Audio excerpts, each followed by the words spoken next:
Une France de plus en plus violente, c'est la question du 23h et on va tenter d'y répondre avec notre invité. Bonsoir Gerlof Yokota, Bonsoir, merci d'être avec nous, directeur de police municipale dans le Val d'Oise et vous êtes également président de l'Association nationale des cadres territoriaux de la sécurité.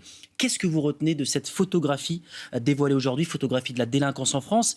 Est-ce qu'on est en face d'une France de plus en plus violente?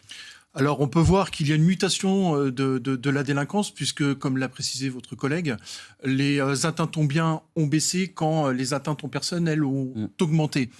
Est-ce qu'on est de plus en plus dans un état violent?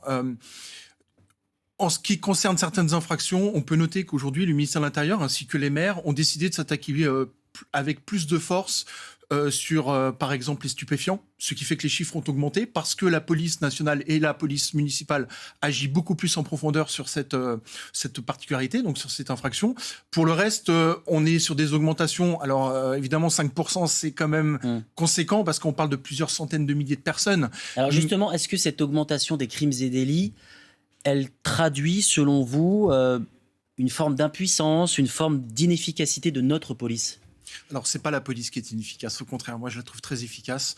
En revanche, c'est peut-être la réponse pénale qui, elle, n'est pas adaptée, qui donne pour beaucoup un sentiment d'impunité, d'où un taux de récidive quand même particulièrement inquiétant et important en ce qui concerne ceux qui ne bénéficient que du sursis et tout le temps une espèce d'excuse en permanence. Pour qu'on comprenne bien, vous nous dites, et c'est ce qu'on entend parfois dans la bouche de certains policiers, les interpellations ne débouchent pas assez sur des condamnations, c'est ce que vous nous dites ce soir? Tout à fait. La justice est alors, j'allais dire impuissante, oui, j'en suis pas loin.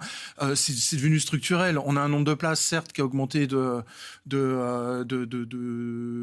30 000 à 68 000, je crois, aujourd'hui en 25 ans. Mais c'est complètement insuffisant eu égard à la délinquance que rencontre le policier, lui, sur le terrain. Alors, il y a au sein d'une partie de la population française un sentiment grandissant d'insécurité. Est-ce qu'il est justifié, selon vous, au regard des chiffres qui ont été dévoilés aujourd'hui, ce sentiment d'insécurité? Les personnes, la première chose qu'elles voient, effectivement, ce sont les violences. C'est celles qu'on rencontre. Ce sont les stupéfiants. C'est ce qu'on rencontre dans les halls d'immeubles. C'est pas la baisse, forcément, des vols dans les magasins. Donc oui, ce sentiment d'insécurité, il existe vraiment parce que les personnes sont réellement confrontées à cette délinquance spécifique de voie publique et qui, en plus, augmente. Alors on entend certains responsables politiques parler d'ensauvagement, d'une France plus violente que jamais. Alors ce sont surtout des personnalités de droite. Est-ce que c'est le constat des policiers sur le terrain? Oui. Oui. Il y a très clairement aujourd'hui, comment dire, du fait de ce manque d'autorité, de ce choc d'autorité, il y a très clairement aujourd'hui des personnes qui sont en totale impunité. Et, manque d'autorité de qui? Manque d'autorité de toute la chaîne alors d'une part du continuum de sécurité, mais également scolaire. Je suis amené régulièrement à intervenir dans les lycées et dans les collèges, et j'ai vu en 25 ans de police, oui, une mutation aujourd'hui et un paradigme qui a changé pour les enfants, enfin pour les adolescents, qui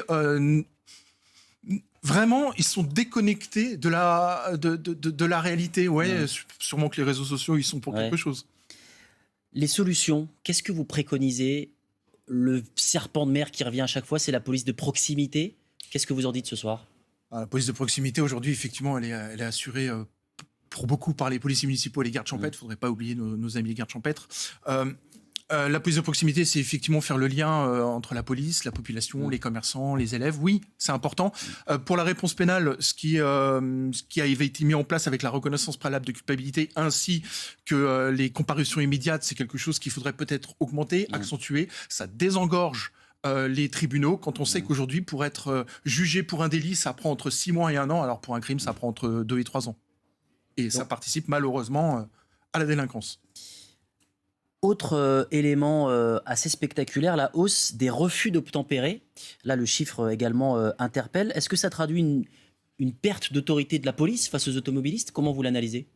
Alors, pour en avoir interpellé un certain nombre de personnes qui effectivement n'obtempèrent pas et qui C'est de l'inconscience. Ils ne se rendent même pas compte. En fait, parfois, c'est juste parce qu'ils n'ont pas le permis ou pas l'assurance. C'est même pas parce qu'ils ont commis un acte où ils ne voulaient pas se faire prendre, en fait. Hein.